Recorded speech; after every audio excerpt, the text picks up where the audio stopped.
Yep, what we've got going on right now is a fire.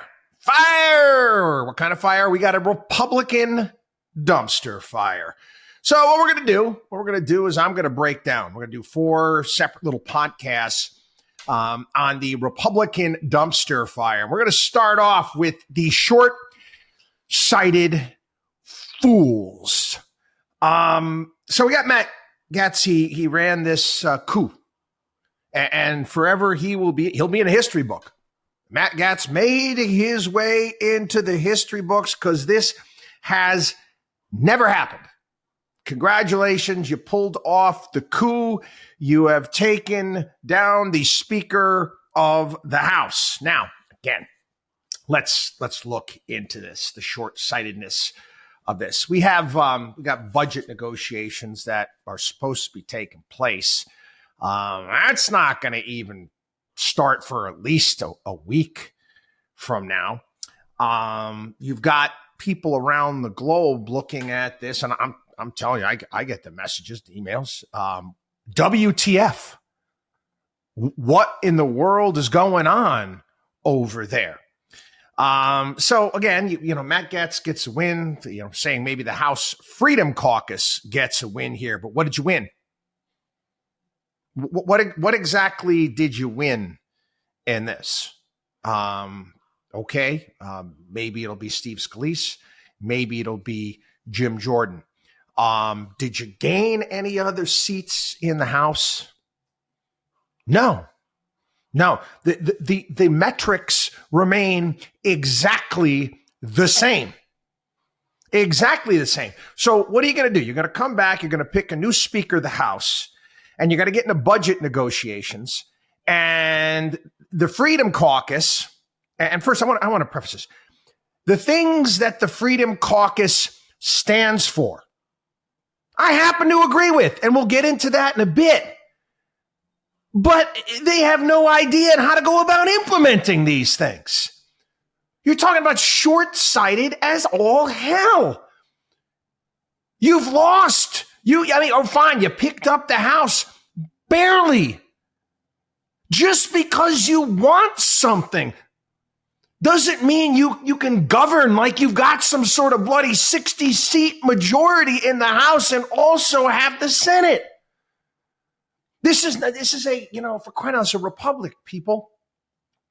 I might not like the metrics, okay, but it is the reality of the terrain.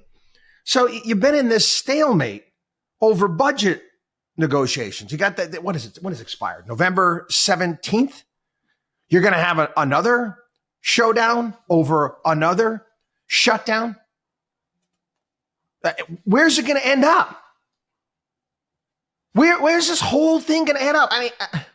This is the same reality that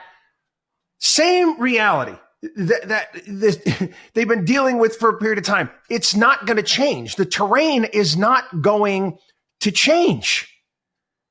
It blows my mind. You change the Speaker, no different metrics whatsoever. I don't get it. Again, I want to talk about the Freedom Caucus, okay? There's the Freedom Caucus. Here we come to save the day. And again, I just told you, okay? Yes, they have a lot of conservative ideals that I happen to agree with, whether it becomes immigration, spending. Listen, I pulled it up here. Restoring the people's voice in Congress.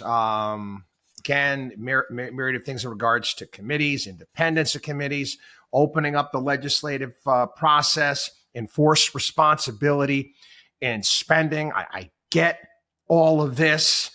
Level the playing field for the American people, normal legislative process, reset House rules, hold bureaucrats accountable, end secret deals behind closed doors, institute a ban on earmarks. That's all well and good. And I like all of those things.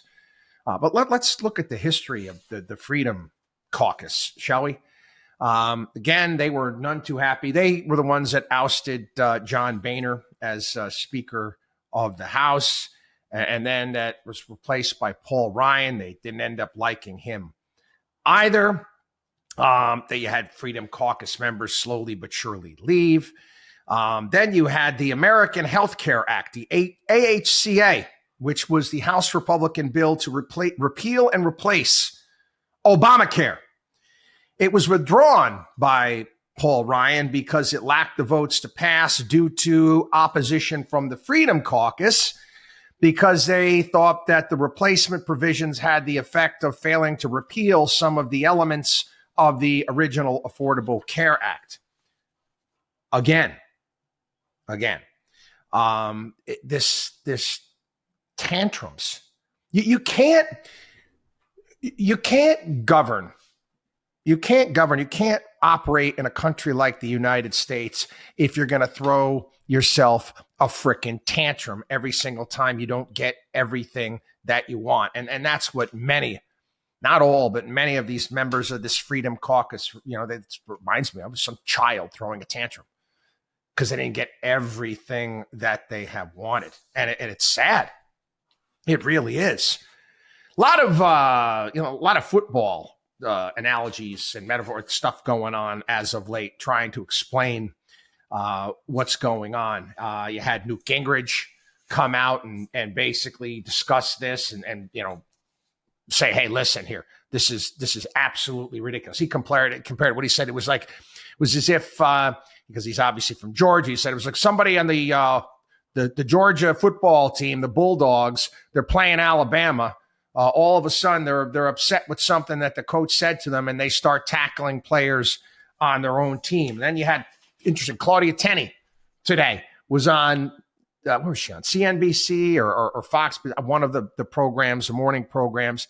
And she was, again, she's a Republican from the Buffalo area of New York, saying, comparing it to, Josh Allen throwing a long pass to a receiver, and the receiver, rather than running into the end zone, sure shot right into the end zone, decides to just fall down at the 5-yard line because the receiver's upset that the ball wasn't thrown to him enough in the prior week.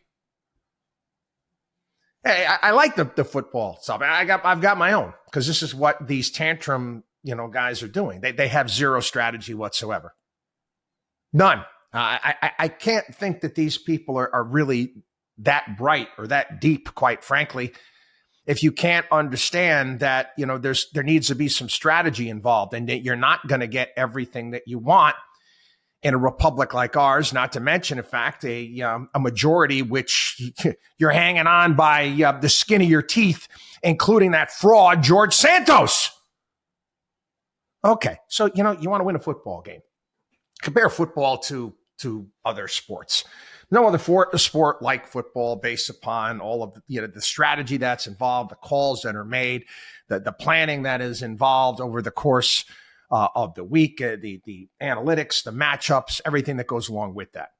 Sure, other sports, yes, your scouting reports and whatever it may be, and you put together a plan. If you're a soccer team, if you're a lacrosse team, basketball, whatever it may be, I get all that. We understand football, right? I mean, you ever see a football team try to win by throwing a bomb every single time? All or nothing. Every single time they have the ball on offense, they try to throw it as far as they possibly can. You ever see a football team do that? And on the flip side, on defense, all out blitz, send the corner, send the safety, every single play. Ever see that? No. Because it's a losing strategy. That is the same short-sightedness of the Republican Party, especially in the House of Representatives at this point in time. What we've got, my friends, is short-sighted fools. WatchDog on WallStreet.com.